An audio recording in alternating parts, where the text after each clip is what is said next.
किसी ने एक औरत से पूछा, मैं दुनिया में बादशाहत हासिल करना चाहता हूँ। उसने कहा, नमाज शब पढ़ा करो। उसने कहा, मैं आखिरत में भी बादशाहत हासिल करना चाहता हूँ। उसने कहा, नमाज शब पढ़ा करो। नमाज शब तमाम मुस्तहब नमाजों में खुदा की पसंदीदा तरीन नमाज है। रसूल खुदा सल्लल्लाहु अलैहि वसल्लम ने फरमाया, मोमिन का आखिर शब में 2 रकत नमाज अदा करना दुनिया में मौजूद तमाम चीज़ों से अफजल है।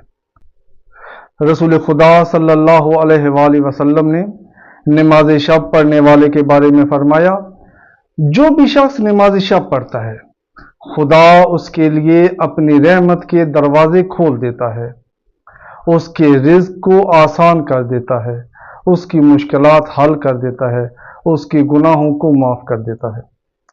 नमाज शब 11 रकत नमाज है। 8 रकत नमाज 2-2 रकत करके पढ़नी है। इसकी नीयत यह है, नियत करता हूँ या नियत करती हूँ 2 रकत नमाज शब कुर्बतन इल्लल्लाह। इसके बाद 2 रकत नमाज शब की नीयत से पढ़नी है।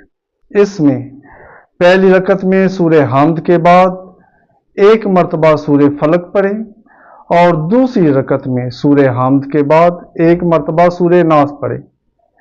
नमाज शब में कनूत नहीं होता। इसके बाद इस नमाज को सलाम और तशहुद के साथ तमाम करें। इसके बाद 1 रकत नमाज वितर की नीयत से पढ़ें।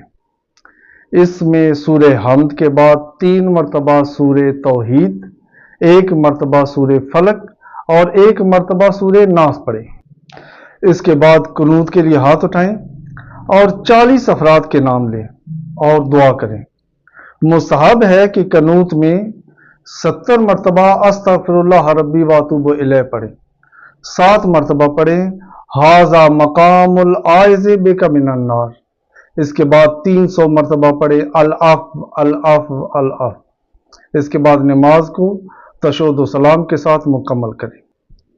ये नमाज हर दुख की दवा और हर मुसीबत के लिए गशाइश है। नमाज शब जब इंसान की कोई दुआ कबूल ना हो रही हो, नमाज शब पढ़े, उसकी दुआ कबूल हो जाती है। इमाम जाफर सादिक अलैहिस्सलाम ने फरमाया, जो भी शख्स नमाज शब पढ़ता है और उसके बाद वो ये कहता है कि मुझे दिन में रिज्क नहीं मिला, रोजी नहीं मिली और मैं परेशान रहा हूं, तो वो झूठ बोल रहा है, क्योंकि नमाज शब पढ़ने वाला इस तरह की मुसीबतों में मुब्तला नहीं होता।